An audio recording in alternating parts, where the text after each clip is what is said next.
Hi everyone, number one Marmaduke fan here, looking at the Harrowing of Hell graphic novel by webcomic artist Evan Dom.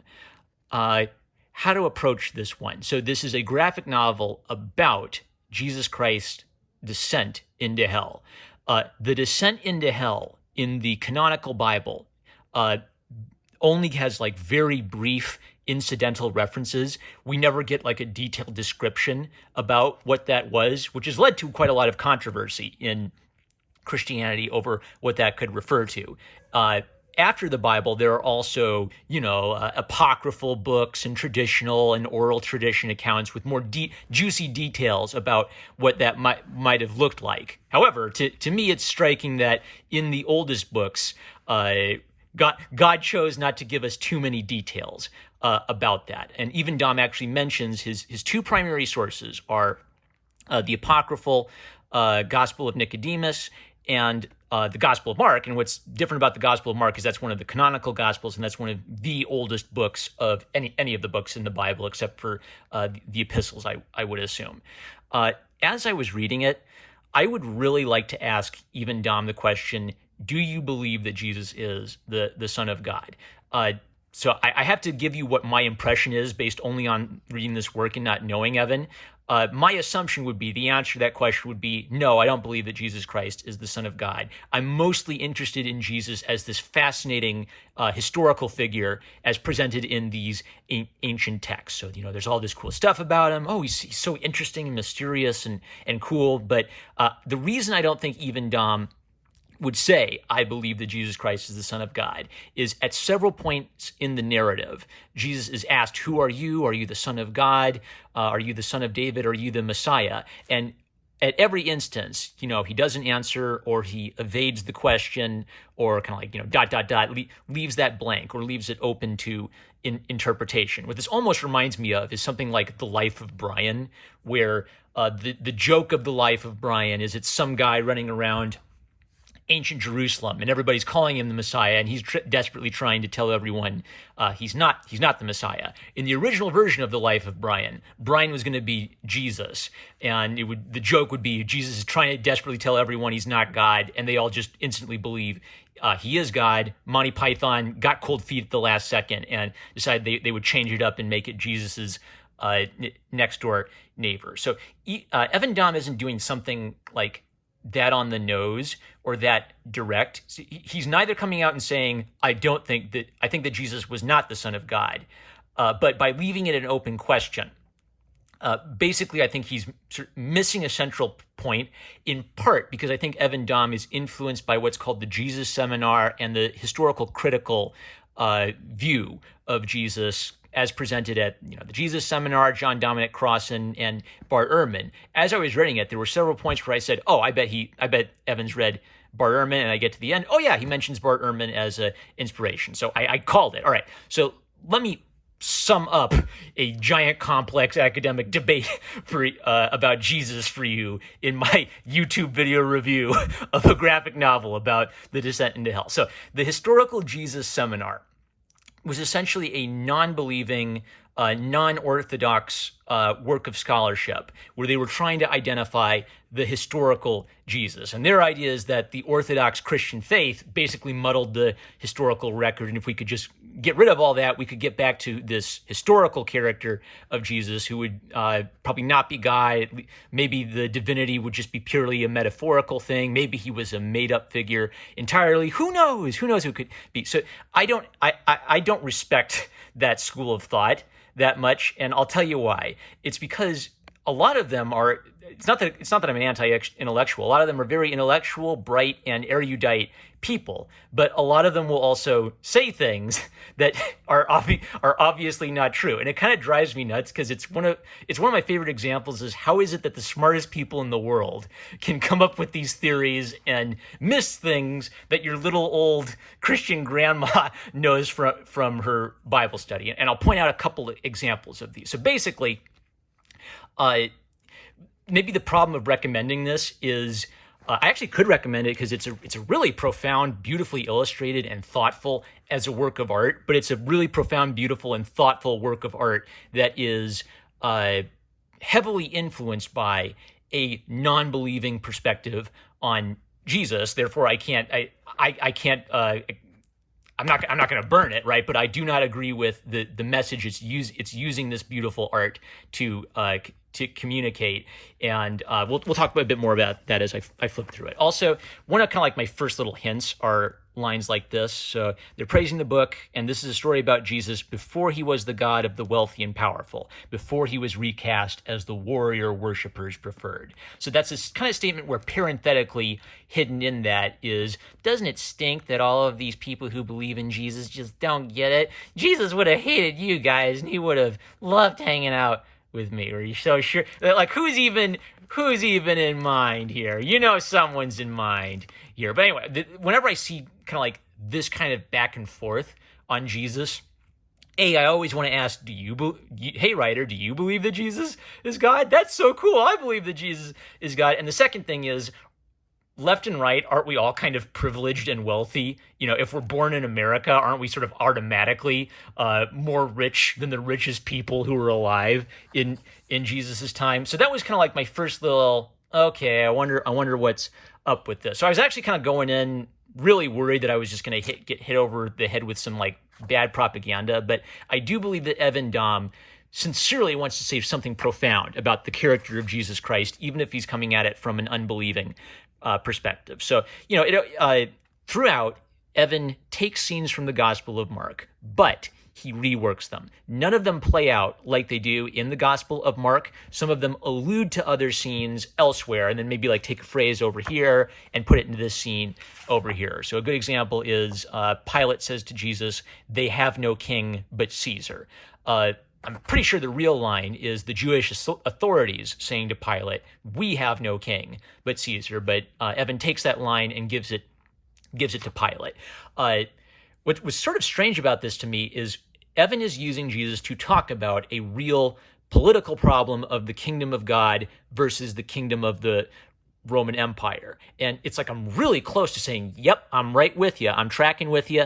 But I think this sort of fundamental question of, is Jesus God, is basically where I would have to part ways. It's really interesting to me how close I am to saying yes, exactly, but not quite. So the framing device is they're going to crucify Jesus because they see him as a threat to the power of the Roman Empire. And if Jesus is saying, "I'm the king of the Jews," you know, you can totally see how they would assume that has a political dimension to it.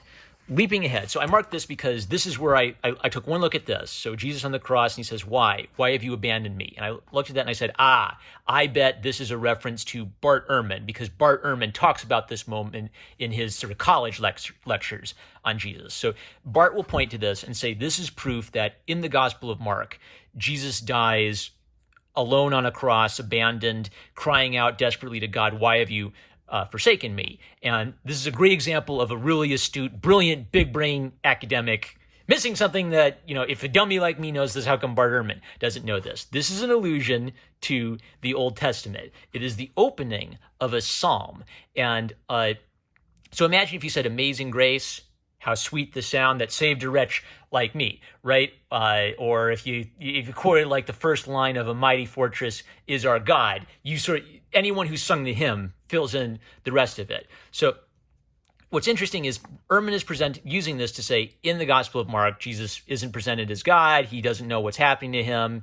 He dies in despair. But Jesus is quoting a psalm. He's quoting something that would be sung to God, kind of in praise of God. We'll talk more about this later. Maybe the other problem with the historical critical method is it'll say, well, does Mark ever say that Jesus is God? Well, Mark literally opens by saying the Old Testament. Basically, if you ask your little Christian grandma who does like regular Bible studies, she somehow knows something that all of the smartest Bible scholars in all the world don't know, which is that the New Testament frequently quotes the Old Testament.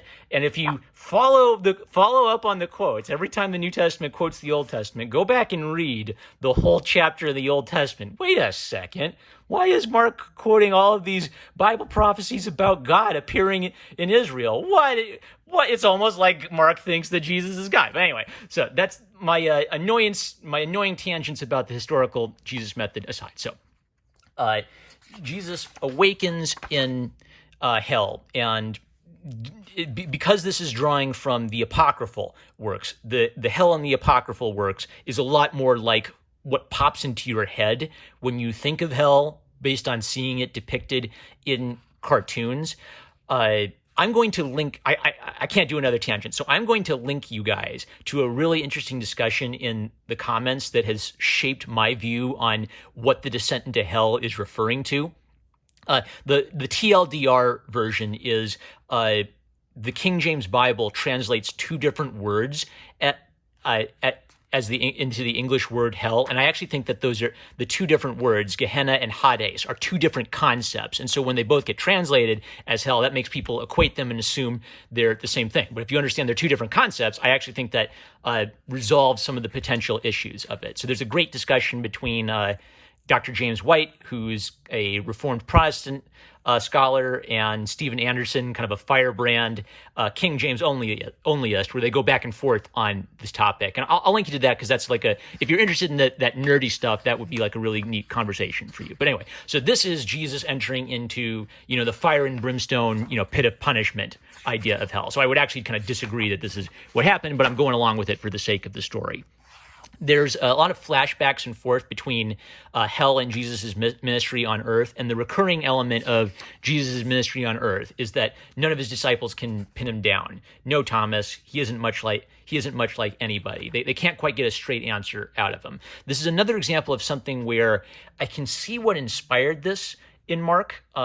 Throughout his ministry, there would be moments where Jesus would say, "Go and tell nobody about what you have seen. Don't tell anybody about these miracles." At other points of his ministry, though, he's kicking over tables at the temple, right? So the simple solution to this is that over the course of Jesus' ministry, he started talking more and more explicitly about what he was about. In the early part of his ministry, not keeping it under wraps that I'm performing these miracles. In the later part of his ministry, a lot more direct confrontation with the Jewish political authorities and the Roman political authorities.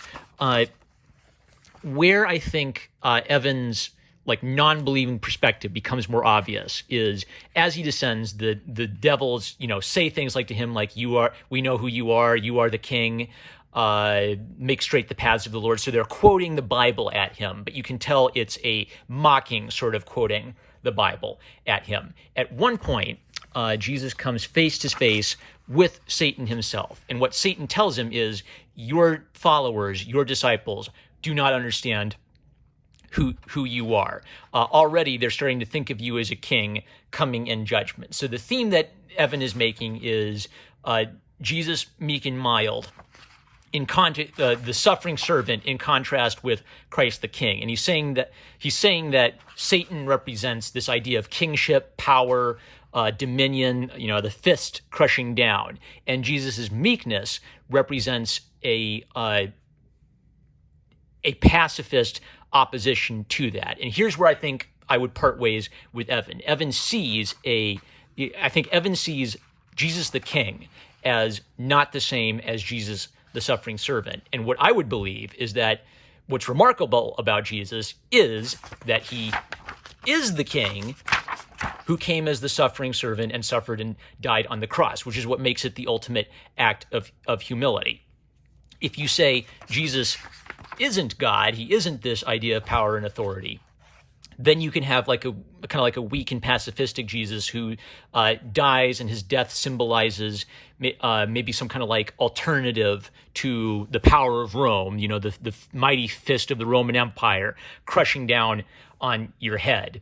And basically Satan's temptation is he quotes the Gospel of John at him. He calls Jesus the Word who preceded all things. So I get the sense that what Evan is saying is that Mark and John have a different view of Jesus, where Mark sees Jesus as a humble servant and John sees Jesus as God. And Evan is saying that the Apostle John's view of Jesus is the wrong view, and the Apostle Mark's view of Jesus is the right view, or the view that he is interested in it. I think if you read Mark more carefully and looked at Mark's references, this sort of fake dilemma would cease to be a dilemma. The dilemma seems to be, well, how can he be the humble servant and how can he be the king? He can only be one of those things, right? Well, maybe the whole point is that he's both of those things, and maybe there isn't a dilemma between the two books. So I guess it's heresy, right? Part of the problem is because Evan is making his point obliquely, it's hard for me to say Evan is saying that Jesus is not the Son of God. Maybe he didn't want to say that because he thought that would miss the point or offend his target audience. Maybe he's even open to the possibility that Jesus is the Son of God. But I think that his hesitance to identify Jesus as the Son of God makes for a confusion in what does the death of Jesus even mean if he's not the Son of God. This kind of leads up to Jesus encountering Adam and Eve. They're clearly supposed to be Adam and Eve in the pit of hell. He tries to open the door for them, and they throw the fruit back at him. So it's not a triumphant and joyful view of Christ redeeming the lost. It's a very negative, pessimistic view where Jesus tries to forgive them, and he's rejected, and they throw the fruit back in his face. Here's another example of a little change.